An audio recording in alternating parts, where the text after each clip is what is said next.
Joined alongside by the UFC's very own Joe Rogan. Joe, UFC 126 tomorrow night. As you would say, what a crazy card from top to bottom. I had goosebumps at the weigh-ins. I know you were on stage. How was it? It's pretty intense, especially the weigh-ins for the championship. You know, Anderson and Vitor facing off against each other. I was looking at my goosebumps pop through my shirt. It was pretty crazy.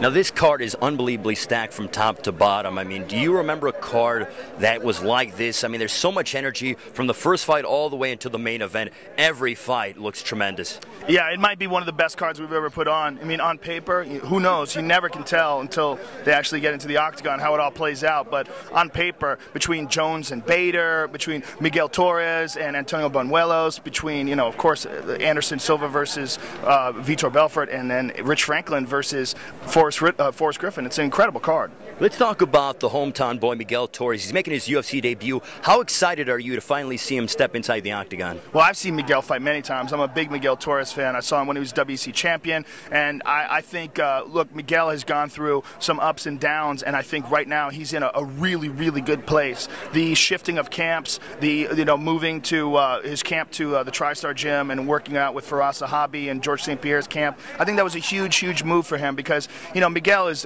incredibly talented, but he was also running a school and teaching and training with his own students and training with guys at his gym. You need a coach, you know. A samurai needs a master, and you need someone who can guide you and teach you and who looks at you objectively from the outside, and that's what he's got with Zahabi, and that's what he's got with his new camp. And you've seen that in his subsequent performances. You know, ever since he's been with them, he looks more focused, he looks better, he looks like the guy who's going to go back to the winning ways that he had when he won the title. And finally, the main event of the evening, Anderson Silva, Vitor Belfort. How much animosity do they have against one another, and what are you expecting to see tomorrow night? Well, there's an incredible amount of tension, first of all, because they've trained together, you know, and Anderson helped Vitor back when Vitor was, you know, really struggling, and I think he feels a bit betrayed by the fact that Anderson wants to, or that Vitor rather wants to fight for his title. But look, that's what this sport is all about, man. You know, you can't expect a guy to be in your vision and not want to take your division and not want to take your title. I mean, that's just how it is. Excuse me.